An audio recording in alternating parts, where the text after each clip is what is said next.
Vous cherchez à prendre en main Power BI, l'outil d'analyse de données et business intelligence le plus utilisé actuellement à travers le monde, et créer vos propres rapports et tableaux de bord, et ce en peu de temps. Alors, ne cherchez plus, vous avez trouvé le tutoriel complet, le guide ultime qu'il vous fallait. Dans cette formation, je vous montre pas à pas comment partir d'un ensemble de jeux de données avec Power BI, puis créer un rapport et des tableaux de bord à l'aide de ce jeu de données. Dans un premier temps, je vous montre c'est quoi le processus d'analyse des données avec Power BI. Et dans cette première partie, je vous montre les composants de Power BI, l'écosystème, le processus d'analyse des données avec Power BI étape par étape. Ensuite, on passe à un cas pratique. On va brosser toutes ces différentes étapes que vous voyez. Donc, restez scotché jusqu'à la fin. Cette formation se veut concrète, pratique, efficace parce que nous sommes conscients du fait que vous n'avez surtout pas beaucoup de temps et vous voulez prendre en main rapidement l'outil. Restez jusqu'à la fin. Et dans cette formation, je vous montre pas à pas les astuces pro que j'utilise pour avancer plus rapidement au quotidien dans mes projets. Alors, sans plus tarder, commençons. Salut à toi et bienvenue sur Salang Analytics. Ici, nous simplifions le monde de l'analyse de données, de l'intelligence artificielle et de l'automatisation à l'aide d'outils no-code, low-code. Nous vous apprenons à maîtriser les outils puissants tels que Power BI, Excel, Python, SQL, les IA génératifs tels que ChatGPT, Claude, Gemini, les outils d'automatisation no-code, low-code tels que N8N, Make, Power Automate pour maximiser leur valeur. Notre mission, vous aider à exploiter les technologies modernes pour booster votre carrière, améliorer vos processus et créer de la valeur. Si vous êtes nouveau sur cette chaîne, alors je vous invite à vous abonner et à activer la cloche de notification pour ne rater aucune de nos vidéos. Alors, pour qui suis-je? Je suis déjà bienvenu à Wagum, un analyste de données et un développeur de business intelligence certifié par Microsoft, Google, Udacity et LinkedIn et bien d'autres certifications dans le domaine d'analyse de données. J'ai travaillé sur des dizaines de projets, accompagné plusieurs personnes dans leur formation. Donc, si vous souhaitez être vous aussi être formé à l'outil, être accompagné à l'apprentissage de l'outil pour aller plus loin et préparer la certification, alors vous pouvez me contacter. Si vous voulez également être accompagné dans vos projets d'analyse de données, contactez-moi à travers le formulaire dans la description. Alors, c'est quoi Power BI? Power BI, c'est une suite d'applications logicielles qui travaillent ensemble. Donc, c'est une suite de connecteurs d'applications logicielles qui travaillent ensemble pour transformer des données brutes en insights visuellement cohérents, immersifs. C'est-à-dire, ça prend les données brutes, ça les transforme et ça crée de la valeur ajoutée. Ça transforme ces données brutes en informations qualitatives nouvelles qui peuvent soutenir la prise de décision. Et donc, quels sont les composants de l'écosystème Power BI? Power BI, comme on a dit, c'est une suite d'applications. Et dans cette suite d'applications, on retrouve déjà Power BI Desktop. C'est celui que vous utilisez au quotidien dans vos projets. Donc, on l'utilise pour développer dans votre machine locale. Donc, c'est celui-là que vous allez utiliser pour connecter aux sources de données, pour nettoyer, transformer, envoyer les données. Donc, on a Power BI Service, Power BI Mobile, Power BI Report Server et Power BI Gateway. Alors, comment est-ce que tout ça fonctionne ensemble? Power BI Desktop, c'est celui que vous installez sur votre machine et vous connectez les données à celui-ci, vous voulez nettoyer, transformer, modéliser et créer des rapports dans votre machine. C'est Power BI Desktop. Et quand vous avez fini, vous publiez vos données dans Power BI Service. Donc, Power BI Service, c'est quoi? C'est un service cloud que Microsoft propose et ça vous permet de partager le rapport et les tableaux de bord que vous avez créés avec d'autres utilisateurs qui peuvent être de votre entreprise ou organisation ou bien d'autres organisations externes. Ensuite, on a les connecteurs, on a les sources de données ici. On a des connecteurs en fonction de la source de données, système base de données SQL, Access, Oracle, IBM DB2 et bien d'autres. Si c'est une API, une page web, on a des connecteurs à ce niveau. Donc, les connecteurs, ça va connecter les différentes sources de données à Power BI, Power BI Service. Ensuite, on a la passerelle, Power BI Gateway. Power BI, la passerelle, quand elle sert à mettre à jour automatiquement vos données depuis les sources de données jusqu'au service sans passer par votre machine. Parce que quand vous avez fini de développer votre rapport, à chaque fois qu'il y a actualisation des données, vous n'allez pas passer par votre machine pour actualiser tout ça. Non, vous pouvez publier. Lorsque vous publiez dans le rapport, vous pouvez créer un lien directement entre vos sources de données et le rapport que vous avez publié en ligne. Et c'est Power BI Gateway qui s'occupe de ça. Et pour l'accès, les gens accèdent aux rapports finaux que vous avez partagés à l'aide de navigateurs web ou de l'application Power BI mobile. Alors, quelles sont les étapes de création d'un rapport et des tableaux de bord avec Power BI? Tout d'abord, on a l'étape 0 qui est celle d'expression du besoin. C'est à cette étape que le client ou le besoin est défini. D'accord? On vous définit le besoin qui justifie le projet d'analyse des données. Ensuite, on passe par, une fois que le besoin est défini, on identifie les sources de données, on les charge, on les nettoie, on les transforme. Et cette étape, c'est la préparation des données. Ensuite, dans l'étape de modélisation des données, dans cette étape, on voit quelles sont les relations entre les différentes tables, on crée les différentes mesures et on définit des hiérarchies entre les attributs d'une dimension. On va le voir dans le cas pratique. Ensuite, on a l'étape de visualisation. Ici, on crée des visuels et on les personnalise. On peut créer des visuels, ajuster leur couleur et leur mise en forme pour qu'elles soient visuellement attractives. Ensuite, dans l'étape d'analyse, concrètement parlé, une fois que vous avez créé des visuels, vous passez dans l'esprit analytique qui consiste à interroger les données, c'est-à-dire pourquoi ceci est comme ça et à l'aide de vos connaissances du domaine, vous pouvez euh, fournir des recommandations basées sur les données scientifiques qui vont soutenir effectivement la prise des données. Enfin, on a l'étape de communication, de communication et d'administration. Donc, c'est l'étape où vous partagez votre rapport avec les différentes parties prenantes, où vous faites des rapports pour appeler à la prise de décision, ce qu'on appelle call to action. Et c'est également à cette étape que vous assurez la sécurité de vos rapports et tableaux de bord pour vous assurer que ceux qui accèdent à vos rapports et tableaux de bord sont ceux qui doivent effectivement avoir accès à cela. Alors, une fois que cette partie théorique est rapidement brossée, je vous ouvre l'interface de Power BI et je vous présente l'interface de Power BI pour compléter le tout. Alors, voici, lorsque vous lancez Power BI à date d'aujourd'hui, voici l'interface qui s'offre à vous. Donc, vous avez dans cet espace les derniers projets dans lesquels vous avez travaillé. Ici, vous avez le menu accueil. Ici, vous avez les options pour soit créer un rapport vierge, soit sélectionner des sources de données. Soit vous pouvez également ouvrir un rapport ici, là. Donc, vous pouvez également utiliser ce lien-ci pour aller en ligne et voir des tutoriels sur comment prendre la main l'outil. Alors, dans notre cas, on va aller directement sur un rapport vierge. Et lorsque vous cliquez sur rapport vierge, vous arrivez à cette étape. Remarquez que moi, je suis déjà connecté à Power BI Desktop avec mon compte. Vous allez créer votre compte dans le service Power BI avec l'adresse app.powerbi.com. Donc, vous allez créer votre compte et c'est avec ce compte que vous allez connecter ici dans Power BI Desktop. Et c'est ça qui va également faire le lien. Lorsque vous allez publier ici, vous allez également pouvoir consulter vos rapports en ligne, créer des tableaux de bord à partir de celui et l'administrer à l'aide du même compte. Alors, là, vous avez les différents onglets. À date d'aujourd'hui, on a l'onglet rapport. C'est dans cet onglet que vous développez vos rapports. Ici, c'est le Canva. Donc, vous prenez des visuels. Ça, c'est le volet des visuels. D'accord? Vous prenez des visuels, vous mettez sur la place, sur le Canva, et puis vous ajoutez des données. Vous voyez qu'à cette étape, on n'a encore aucune donnée. Il n'y a aucune donnée. Là, c'est les visuels. Là, c'est les filtres. Il n'y a encore aucun filtre parce qu'on a déjà mis, on n'a rien mis sur notre Canva. Et là, c'est dans la vue rapport. Si je passe dans la vue données permet d'afficher vos données sous forme de table. Et là, vous avez toujours vos mêmes tables qui s'apparaissent ici, on n'en a pas. Et là, vous avez la vue modèle. C'est cette vue modèle, c'est cette vue qui vous permet de modéliser vos données, de créer des relations, comme on a vu entre les différentes tables, de créer des hiérarchies et de créer des mesures. Ensuite, on a ici, vous remarquez que lorsqu'on est dans chaque onglet, on a différents menus. Par exemple, lorsque je suis dans la vue rapport, vous voyez qu'on a accueil, insérer, modélisation, afficher, optimiser et aide. Et lorsque je suis dans la vue modèle, vous voyez qu'il n'y a plus que ces deux menus. Et lorsque je suis dans la vue modèle, on a d'autres menus qui apparaissent ici. Donc, sans plus attendre, connectons-nous à notre source de données. Notre source de données est un fichier Excel. D'accord? C'est ce fichier Excel de vente d'une entreprise fictive. Ici, on a les différentes colonnes. On explore rapidement notre jeu de données. On a ici segment, pays, produit, band, discount, unit sold, manufacturer price, sell price, cross sell, discount sell, et ainsi de suite. Donc, on a les différentes tables les différentes colonnes de notre jeu de données. Donc, on va revenir rapidement à Power BI. Notre jeu de données étant un fichier Excel, on va cliquer sur importer à partir d'un fichier Excel. Mais vous pouvez également venir dans la vue rapport, dans l'onglet, dans le menu accueil. Vous cliquez sur le bouton obtenir des données. Lorsque vous cliquez sur obtenir des données, vous avez les différentes sources de données que vous pouvez connecter à Power BI. Et si vous cliquez, si la source de données que vous souhaitez connecter à Power BI n'apparaît pas ici, vous pouvez cliquer sur plus. Et lorsque vous cliquez sur plus, vous avez ici toutes les différentes sources de données. On a les fichiers plats, les fichiers XML, les fichiers JSON, les dossiers, les fichiers PDF, les paquets, les dossiers SharePoint, les bases de données SQL, bases de données Access, SQL Server Analytics, base de données Oracle, base de données IBM. Et on a tellement de sources de données, MySQL, Postgres, Sysbase, SAP, Amazon, Google BigQuery, et ainsi de suite. Donc, si c'est un fichier en ligne, service en ligne, vous avez également un certain nombre de services en ligne dont vous pouvez connecter directement à Power BI. Dans notre cas, on va prendre les fichiers, et c'est un fichier Excel. On va prendre je suis connecté.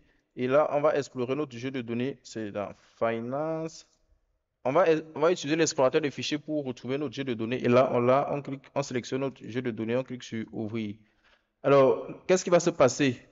Le Power Query, le navigateur de Power BI Desktop, va prendre la main, scanner le fichier que vous avez chargé et détecter toutes les données qui se trouvent dans ce fichier et qui ont une structure de table. Donc, une table, c'est simplement une structure de données qui se présente sous forme de lignes et de colonnes. Chaque colonne contient des attributs ou des caractéristiques des différents enregistrements et chaque ligne est un enregistrement. Donc, c'est l'ensemble de la ligne, colonne qui constitue une table. Donc là, dans notre cas, on a ici un tableau. Donc, je vais sélectionner ce tableau. Vous voyez que ce tableau, là, et on a aussi un fichier sheet. Ça renvoie la même chose. C'est pourquoi? Parce que notre source de données, c'était un fichier Excel dans lequel on avait un tableau. Donc, dans Excel, il y a une différence entre table et tableau. Table, c'est simplement colonne, ligne, colonne et ligne. Au tableau, on a transformé la table en tableau et lorsque c'est un tableau, on peut créer des filtres, des segments, ce qui est plus abordable. Donc, je vais prendre celui-ci, mais si vous prenez l'autre, ça ne change rien. Donc, et lorsque vous avez fait ça, vous partez sur transformer les données. On passe sur transformer les données. Pourquoi? Parce qu'on va passer par une étape de nettoyage. Alors, dans mon Power BI, là, ce qui a pris la main à cet instant T, c'est le module Power Query Editor de Power BI Desktop. Vous voyez, il s'appelle ici éditeur Power Query. Et là, il a lui-même ses propres menus et c'est lui qui permet de nettoyer et transformer les données dans Power BI Desktop. D'accord? C'est Power Query Editor ou éditeur des requêtes Power Query qui permet de nettoyer et transformer les données dans Power BI. Alors là, vous voyez que lorsque vous chargez une source de données et en fonction de comment vous avez configuré votre Power BI Desktop, il y a certaines opérations qui s'appliquent par défaut. Par exemple, il y a les types de données qui ont été modifiés. Donc, Power BI a détecté automatiquement les types de données. Globalement, dans Power Query Editor, tous ces menus permettent d'effectuer des transformations précises. Accueil permet d'effectuer des opérations telles que supprimer des colonnes, conserver des lignes, supprimer des lignes, fractionner, regrouper, fusionner, ajouter, ainsi de suite. Dans l'onglet Transformer, vous pouvez faire des opérations telles que transposer, détransposer, pivoter, dépivoter, compter le nombre de lignes, inverser les lignes, détecter les types de données, renommer les lignes, remplacer les valeurs et extraire, fractionner, traiter les colonnes de type date et autres. Et l'onglet Ajouter, le menu Ajouter permet d'ajouter de nouvelles colonnes en suivant certaines propriétés. Donc, en fonction de la type de la colonne que vous sélectionnez, il y a des propriétés qui peuvent être accessibles ou pas. Là, par exemple, ce n'est pas une donnée numérique. Vous voyez que ces boutons ne sont pas accessibles. Par contre, si je choisis cette colonne, vous voyez que ces opérations sont accessibles. Or, si je choisis une colonne de type texte, elles ne sont pas accessibles. Lorsque vous faites une opération, dans mon cas, Power BI a détecté le type de données de chaque colonne. Là, il a détecté un type texte. Il faut toujours vérifier le type de données que Power BI détecte parce que il peut détecter un décimal alors que vous souhaitez que ce soit en entier. D'accord? Alors là, c'est un segment. Et je vois bien que ce sont les types texte. Maintenant, vous voyez ici que lorsque je sélectionne une colonne, j'ai ici directement la distribution de ma colonne. La distribution me permet de savoir rapidement est-ce que les valeurs ici sont des valeurs normales de segment. Si je voyais par exemple un segment ici, là, natation, pour moi, il n'a pas de sens parce que je suis dans un secteur de vente et je ne vends pas des objets de natation. Donc, je peux dire que non, là, c'est une valeur d'erreur et que je peux nettoyer.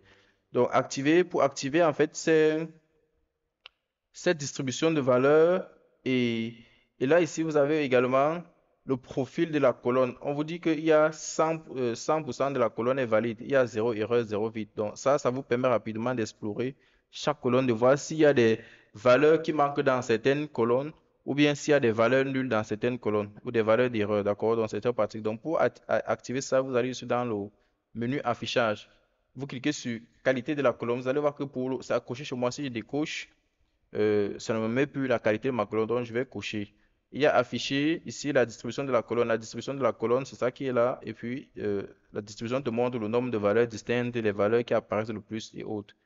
Et là, il y a le profil de la colonne. C'est le profil qui s'affiche là-dessous. Et vous voyez que si je désactive le profil, ça ne va plus s'afficher, peu importe la colonne que je sélectionne. Par contre, si je sélectionne le profil, il va toujours s'afficher.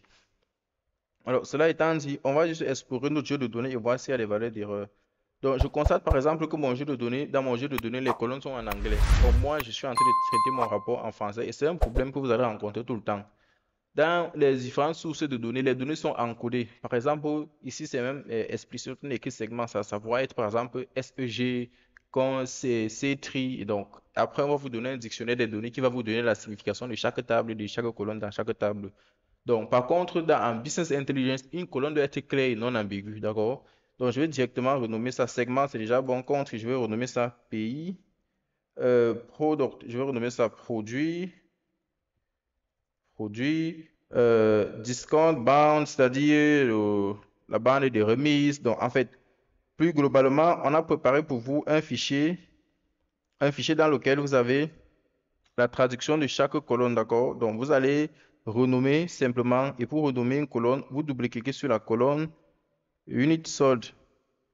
Donc, je vais appeler ça, c'est quantité vendue, d'accord? Donc, pour renommer une colonne, vous double-cliquez sur la colonne Manufacturing Price, et puis vous saisissez le nouveau nom. Je peux effacer, je mets prix de fabrication. Donc, vous allez procéder ainsi et renommer, on va procéder ainsi et renommer tout notre sell price. Je mets prix de vente, gross sell price, discount, c'est remise,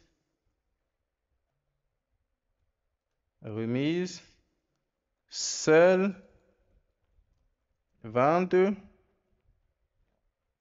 euh, profit, c'est profit.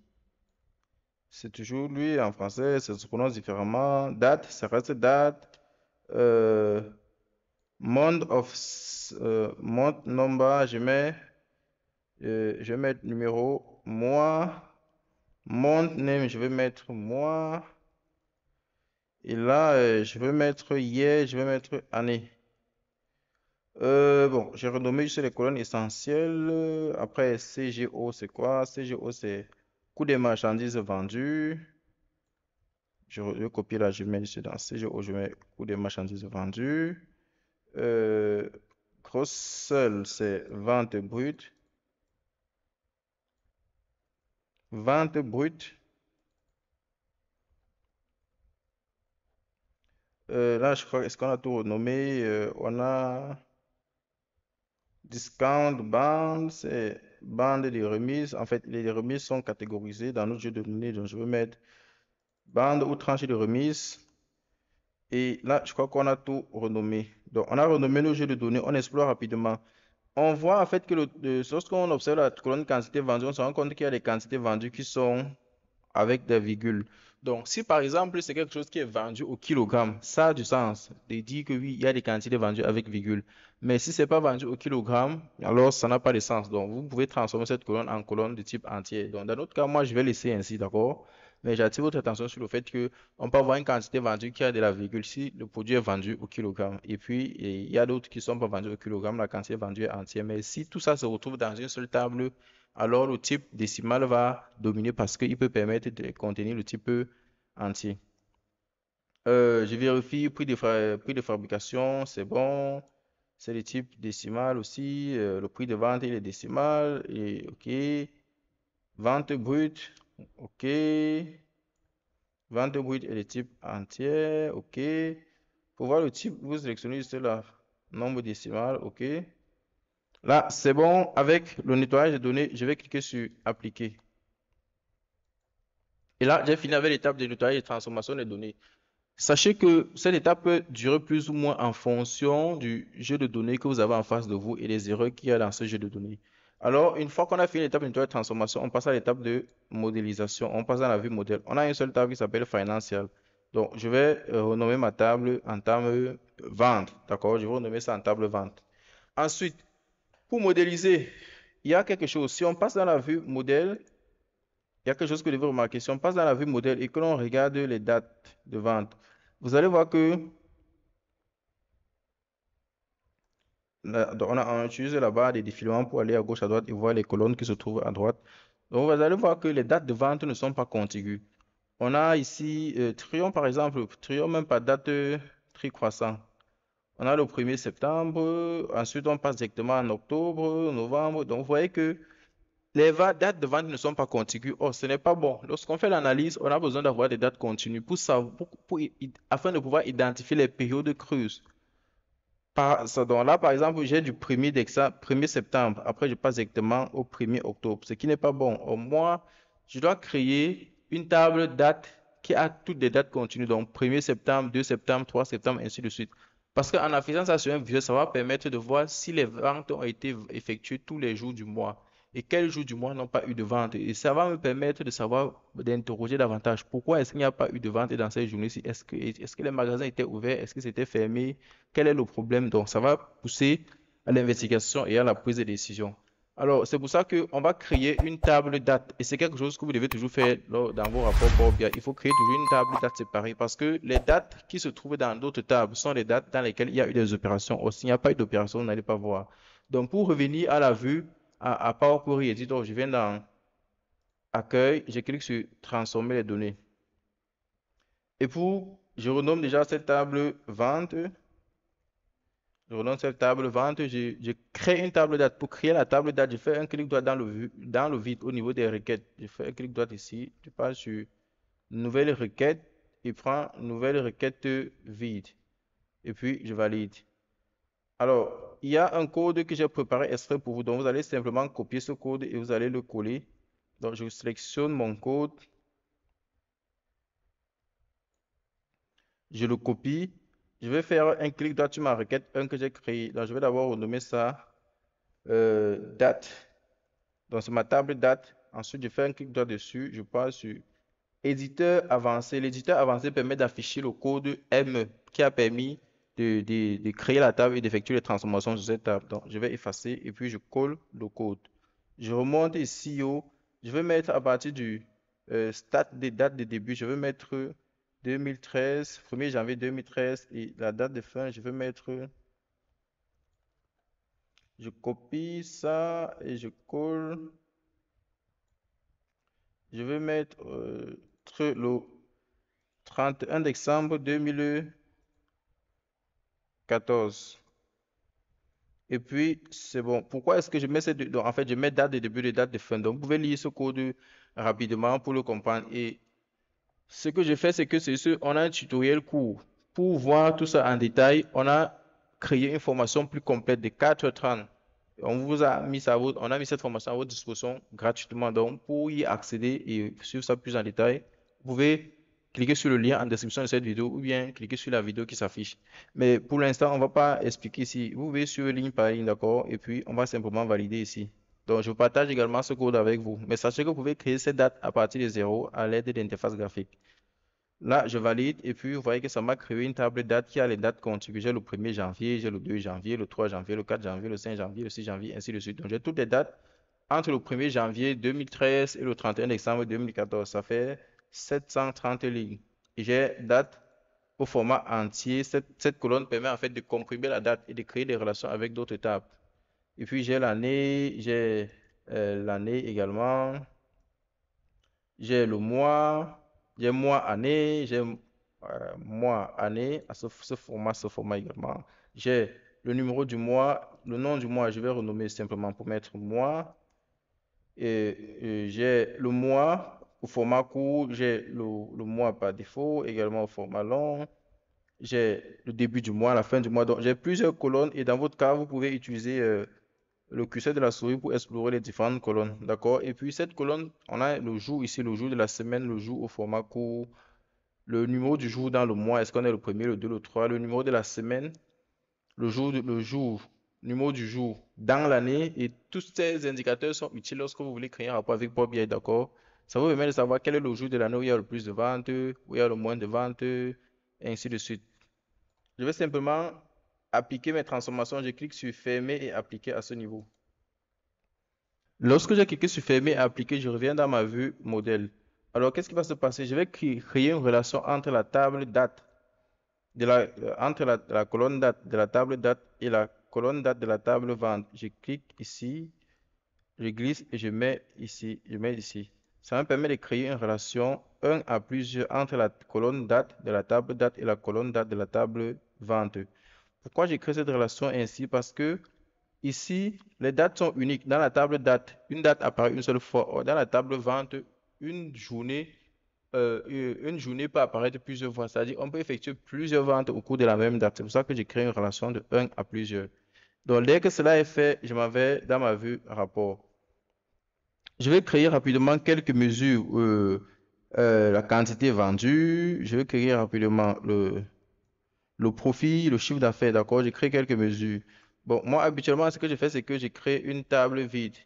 Donc, je vais prendre entrer les données. Je vais appeler ma table mesure. Ma table, c'est la table mesure. Et puis, je vais créer une mesure.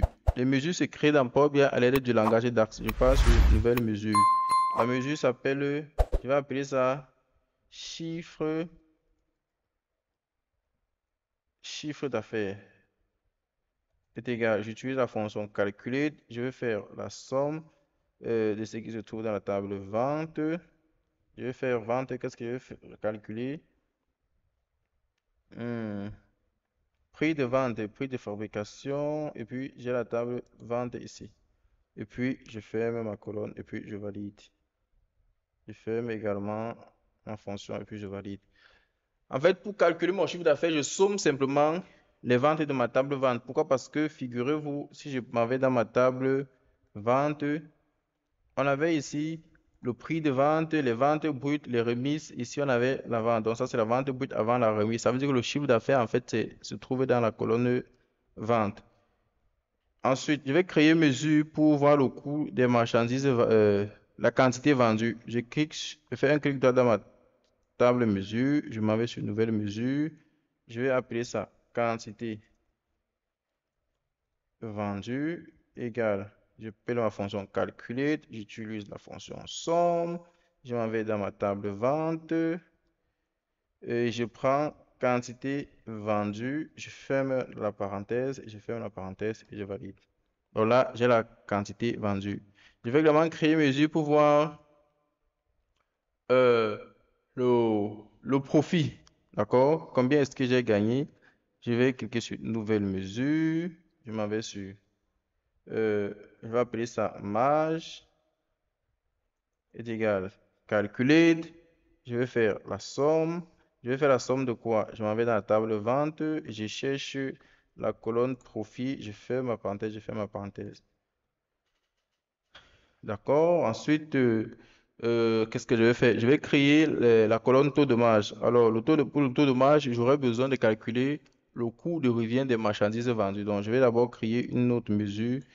Non, pas une colonne. Je vais annuler ça ici. Je ne veux pas créer une colonne.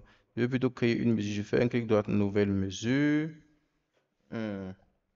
Je mets euh, euh, euh, coût, coût de revient égal. Calculer, je fais la somme, je m'en vais dans ma table vente et vous voyez j'ai le coût des marchandises vendues. Donc je fais la somme des marchandises vendues, ça me donne le coût de revient. D'accord? Je valide. Et lorsque j'ai mon coût de revient, j'ai mon prix de vente, on peut toujours aller dans la table donnée. Hein. Vous aller dans la table donnée, dans la table, la vue donnée, la table vente. Vous allez voir que on a le coût de revient de chacune des marchandises vendues ici. Maintenant que j'ai ma mesure coût de revient, on va créer la mesure taux de marge. Le taux de marge, c'est la différence entre le prix de vente et le prix de revient. Sauf que cette différence maintenant est en valeur relative, c'est-à-dire en pourcentage. Donc pour le faire, on clique sur dans notre table mesure, on fait un clic droit, on va sur nouvelle mesure. On crée la mesure taux de marge. Taux de marge égale, c'est une division. Je divise quoi? Je vais faire je mets crochet chiffre d'affaires. Le crochet, c'est pour indiquer en fait que je cherche une mesure et non plus une table. Si c'était une table, j'allais sur taper le nom de la table, pas bien, elle me proposer le nom et j'allais choisir. Donc, je vais faire le chiffre d'affaires moins le, la mesure coût de revient. Je ferme la parenthèse et je vais diviser ça par quoi? Je vais diviser ça par la mesure coût de revient et puis je ferme ma parenthèse, divide et puis je valide en appuyant. Pour nommer la mesure, taux de marge existe déjà. Oui, non, non, non, off, la mesure marge. Ok, donc je crois que j'ai validé deux fois. Et là, c'est ça, c'est la même mesure, taux de marge. J'ai dû valider 2 fois. Donc, on a notre mesure taux de marge. On va juste indiquer que c'est une valeur en pourcentage à ce niveau. D'accord? Voilà, on a déjà créé ces mesures. Passons à la visualisation. Pour créer des visuels, on passe directement dans la vue rapport. Dans la vue rapport, on va d'abord donner un titre à notre rapport. J'insère une zone de texte. Je vais redimensionner ma zone de texte pour qu'elle couvre la partie du dessus. Je vais essayer d'appeler tableau de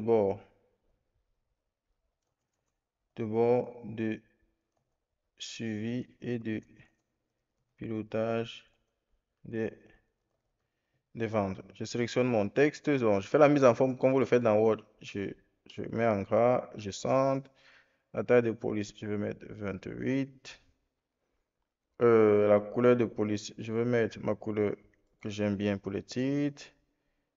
Couleur d'arrière-plan, donc je vais aller dans propriété effet, arrière-plan. Je vais mettre une couleur d'arrière-plan un peu comme celle-ci. Donc, je suis en train de faire ma mise en forme. Si elle ne vous plaît pas, vous êtes libre de mettre celle qui vous plaît, d'accord? Donc, je mets juste un bleu, un peu ciel, et puis j'ai mis mon texte comme ça. Et puis, je peux même décider de mettre plutôt la couleur de mon texte en noir. Ça, c'est quelque chose que je fais souvent. Voilà. Et puis, je m'assure que j'ai occupé, le sheet occupe toute la longueur du canevas. Donc là, j'ai déjà mon titre. Ensuite, je vais créer chaque indicateur que je vais mettre ça sur une carte. Donc, je sélectionne mon visuel carte. Dans Power BI Index, voici la zone des visuels. Pour ajouter un visuel, ça, c'est le canevas de la page. Et on peut ajouter des pages en cliquant ici. J'ajoute une page, j'ajoute une page. Alors, je vais effacer cette page. Je vais également effacer cette autre page. Simplement, je fais un clic droit, supprimer la page. Confirme la suppression. Je reviens à page 1. Pour ajouter un visuel sur le canevas, je sélectionne simplement mon visuel. Voici le visuel 4. Je sélectionne mon visuel. Je vais mettre ce visuel à mesure chiffre d'affaires. Je sélectionne le chiffre d'affaires où je sélectionne du maintien, je glisse, j'ajoute dans la zone des champs. Vous voyez que mon chiffre d'affaires va s'afficher ici. Je vais mettre en forme mon visuel 4. Je redimensionne ainsi qu'il voilà. Et je vais décaler un peu pour créer un certain espace. Donc, je vais faire une mise en forme. Je m'en vais dans mise en forme visuelle, mettre en forme votre visuel. Étiquette de la donnée. Oui, je veux l'étiquette de la donnée, mais je veux que ce soit en noir. Je veux que ce soit en gras. Chiffre d'affaires soit en gras.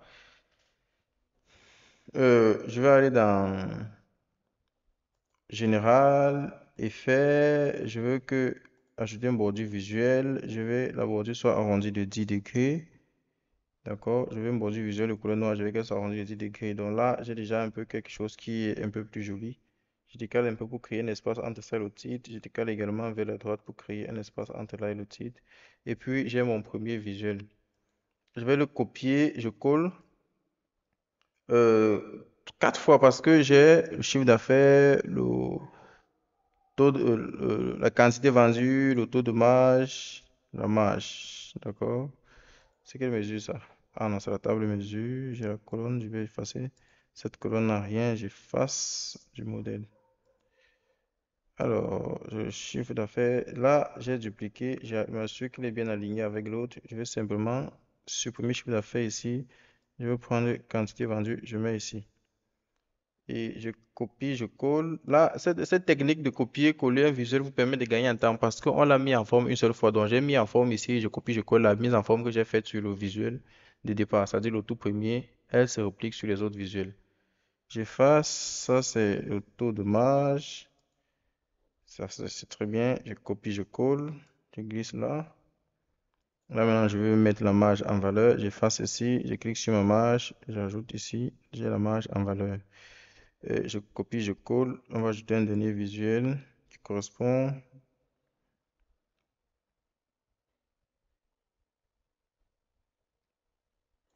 Alors, ça correspond à quoi? Au coût de revient. J'efface ceci. Donc, on peut aussi cliquer parce que ce visuel carte n'a qu'un champ dans tous les cas. Donc, si je prends coût de revient, il va s'emboîter là. Alors, pour que mes visuels s'alignent correctement, horizontalement pour occuper la surface, donc je vais sélectionner tous mes visuels. Je m'assure que j'ai bien mis le curseur à l'extrémité de la page. Je sélectionne mes visuels. Je m'en vais dans la vue format. Je vais essayer sur aligner et puis je prends distribuer horizontalement. Et là, vous voyez que l'espace maintenant entre ces visuels est le même. Après, vous aurez pu faire d'autres mises en forme, mais on va s'arrêter là parce qu'on est dans une découverte et un guide complet qui vous permet déjà d'avoir vos premiers résultats et premiers tableaux de bord que vous avez développés par vous-même. Ensuite, on va visualiser déjà le chiffre d'affaires selon les dates. Alors, on va dans la table date. Donc, vous voyez que Power BI a détecté la colonne date et il a créé directement la hiérarchie date. Donc, on va visualiser le chiffre d'affaires, l'évolution du chiffre d'affaires dans le temps. Donc, pour ce, on va prendre ce visuel de graphique en air. Je prends mon graphique en air que je mets ici. Tac, tac. Je vais redimensionner là rapidement. Oui, je vais mettre ce 4 graphiques. Je vais mettre comme ceci. Et mon chiffre, c'est le chiffre d'affaires. Donc, je clique, il part automatiquement sur l'axe des X. Je vais prendre dans la table date. Je prends la date. Prenez bien la date qui est hiérarchique. Je mets au niveau de l'axe des X. Et lorsque je mets ça au niveau de l'axe des X, j'ai chiffre d'affaires par année, trimestre, mois et jour. D'accord? Alors, comme j'ai mis une hiérarchie ici, il y a ces boutons aussi qui vont apparaître. Là, on dit, quand je pointe ici, on dit cliquer pour activer et explorer le niveau de détail. Donc, si je clique, ça va descendre au niveau inférieur. Ah, il faut d'abord que je change le niveau là. Je change parce qu'en fait, il me permet d'explorer. Là, par exemple, je peux explorer selon le, le mois ou selon l'année. Là, j'ai désactivé. Là, je dois activer. Et lorsque je l'active, je suis au niveau année. C'est le niveau le plus élevé. Je creuse. Je suis là au niveau mois, chiffre d'affaires par année et trimestre. Par contre, je vais mettre juillet 2013, octobre, janvier, avril, juillet, octobre. Donc là, c'est chiffre d'affaires par trimestre. Si je creuse encore d'un niveau, je suis là au niveau du mois. Sauf que comme ça ne s'affiche pas, ça dit que la zone n'est pas très grande. Du coup, il a affiché ce quelques valeurs. Vous voyez que quand j'agrandis, ça affiche plus ou moins les mois. Et c'est pas parce que ça affiche pas un mois que, il n'y a pas eu de vente ce mois-là. C'est juste un visuel qui montre une tendance dans le temps. Donc, on va mettre en forme ce visuel. Je redimensionne comme ceci. Je m'en vais dans la vue mise en forme de visuel. La propriété titre. Je vais mettre mon titre en gras. Je vais le centrer. Je vais le mettre. Le texte est noir. Je vais mettre une couleur d'arrière-plan. Je vais mettre gris. Voilà. Et puis, voilà. Je reviens dans la mise en forme de visuel. Au niveau de l'axe des X, je n'ai pas besoin de l'année ici. Parce que j'ai déjà cette information au niveau du titre. J'ai déjà chiffre d'affaires par année, trimestre et mois. Donc, je sais déjà que je suis dans l'année ici. Je suis dans le trimestre et le mois. J'ai janvier, juillet, ainsi de suite. Donc, je vais simplement décocher les valeurs. Non, je ne veux pas le titre. Je vais décocher le titre. Je fais la même chose au niveau de l'axe des X. On sait déjà que c'est le chiffre d'affaires. Donc, je n'ai plus besoin d'avoir chiffre d'affaires ici. Je vais au niveau de l'axe des Y. Je décoche le titre. Et puis là aussi, je vois que en mettant juste les valeurs ici, ça ne me permet pas exactement de voir combien il y a à chaque nœud. Donc, je vais désactiver les valeurs ici et je vais descendre au niveau de l'étiquette des données. J'active l'étiquette des données. Ça me permet, vous voyez, quand j'active l'étiquette des données, ces valeurs apparaissent. Je désactive, elles disparaissent. J'active l'étiquette. Moi, je préfère cette façon de faire parce que la valeur apparaît directement dans le visuel et ce qui est plus facile à lire. Et donc, je vais un peu mettre en forme l'étiquette des données. Je vais mettre euh, la valeur en tout noir. Je vais mettre également du gras. Maintenant que j'ai fait, je vais ajouter des marqueurs. Dans les marqueurs, ça permet simplement de bien distinguer les valeurs. Je vais au niveau des marqueurs, activer les marqueurs, la forme. Je ne vais pas prendre cette forme, je vais prendre ces astérisques ici. Et après, je peux aussi changer une couleur pour les marqueurs. Je vais prendre une couleur un peu de différenciation. Voilà, je prends cette couleur-là. Voilà, ce visuel ici également, je vais ajouter une mise en forme. Donc, je sélectionne mon visuel. Lorsque je vais faire une mise en forme sur un visuel, je le sélectionne déjà. Je m'en vais dans Général, Effet, j'active les bordures. J'aime bien les bordures arrondies de 10. Et puis, je valide. Là, je vois qu'il est déjà un peu plus beau. Ensuite, je copie, je colle. Tac, tac, tac. Non, je vais supprimer, non. En fait, ce visuel-ci, on va ajouter d'autres informations sur ce visuel. Je vais ajouter également les mesures, marge. Je vais ajouter ça au niveau des infobules. Vous voyez qu'on a l'infobulle ici. Je vais ajouter l'évolution de la marge. Je mets le taux de marge. Je mets aussi la quantité vendue. en infobulle. Quand vous mettez en infobulle, ça n'apparaît pas sur le visuel, mais ça a pour effet que lorsque vous pointez le curseur de la souris dessus, vous voyez ces valeurs qui s'affichent. D'accord? On a chiffre d'affaires, quantité vendue, marge, taux de marge. Et c'est ainsi pour toutes les autres valeurs. Et lorsque vous êtes sur un visuel Power BI, vous pouvez passer en mode focus. Ça permet d'agrandir le visuel et de voir plus le consulter plus en détail. Donc, je vais le réduire. Donc, j'ai fini avec ce visuel. Je vais maintenant créer l'évolution du chiffre d'affaires par segment de marché. Alors, pour le faire, je vais prendre un histogramme groupé. Histogramme groupé. Oui, pourquoi pas. Je prends un histogramme groupé, je prends le chiffre d'affaires, je mets au niveau de l'axe des Y. Au niveau de l'axe des X, qu'est-ce qui se passe? Je vais aller chercher dans ma table vente. Je vais mettre par pays. Je prends pays, j'ajoute au niveau de l'axe des X. Donc, j'ai là mon chiffre d'affaires par pays. Je vais différencier maintenant quels sont les segments les plus porteurs par pays. Donc, j'ai ma colonne segment, je glisse, je mets au niveau de légende. On voit déjà une décomposition du chiffre d'affaires par pays. Et puis, qu'est-ce que je vais faire pour gagner en temps? Je sélectionne ce visuel, je prends, reproduire la mise en forme, je colle ici. Donc, ça reproduit automatiquement la mise en forme ici. D'accord, donc si vous voulez voir un peu plus grand, vous pouvez l'agrandir. Je vais juste mettre en forme, ajouter des mises en forme adhésives sur ce visuel qui n'existe pas sur celui-ci. Alors, je vais aller au niveau de la légende. Je veux que ma légende soit centrée en haut. Je veux que la couleur de ma légende soit en gras texte. Je veux que le texte soit totalement noir et en gras. Voilà. Hmm. Au niveau de l'axe des X, je vois que c'est pas totalement noir, donc je vais créer, mettre en noir également. Je profite pour venir ici également et mettre au niveau de l'axe des X les valeurs en couleur 100% black. Voilà. Donc, je vais remonter légèrement, je sélectionne, j'utilise les touches d'action du clavier pour décaler un peu, pour créer un espace ici, là en dessous. Et du coup, j'en profite pour mettre ce visuel ici. Alors, qu'est-ce qu'on va faire par la suite? On va sélectionner nos deux visuels ici. On va un peu les décaler comme ceci. Pourquoi? Parce qu'on va créer ici, on va créer un segment à ce niveau, d'accord? Je vais créer un segment ici qui va permettre aux utilisateurs de filtrer ce rapport. Alors, pour créer mon segment, je vais dans la zone des visuels, je sélectionne le segment. Je vais sélectionner par quoi? Je vais prendre date. Je m'en vais dans la mise en forme du visuel. Quel format de date je veux? Liste verticale. Non, je veux pas liste verticale. Euh, je veux pas non plus les vignettes. Ah non, j'ai pris date ici. Voilà. Oh, moi, je vais prendre, il faut aller dans la table date. C'est ici que je dois prendre les dates. Et je dois prendre les dates qui est sous forme hiérarchique. Voilà. Très bien, c'est ça que je cherchais. Vous voyez que en prenant comme ça, là, je peux directement décaler mon visuel. Je le décale là. Si je reviens dans l'onglet visuel, il y a mois, année, jour. Disons que on va effacer le jour ici. On peut prendre jusqu'à année, trimestre et mois. Donc, je vais le décaler, je le mets ici.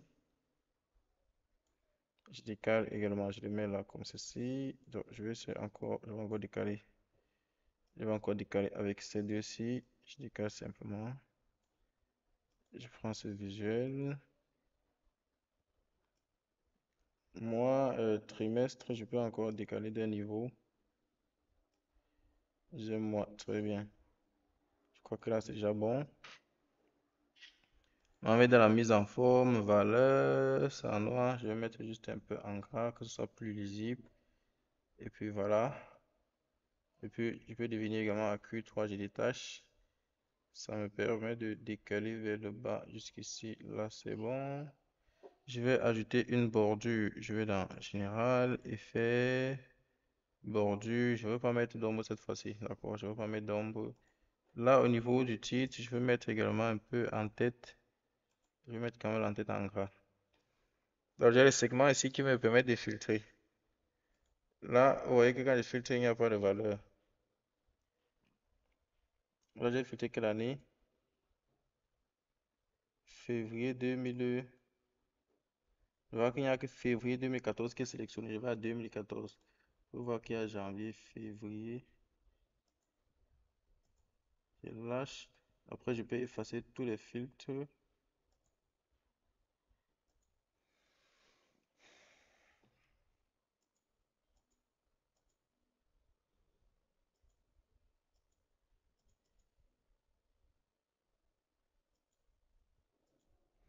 Alors, pourquoi est-ce que je n'ai plus que des valeurs ici? Il y a forcément un filtre qui est sélectionné. En tout cas, je peux effacer tous mes filtres ici. Est-ce que j'ai ajouté certains filtres ici? Année est 2014. Non, je vais effacer. Février, j'efface tout ça. J'efface tous ces filtres.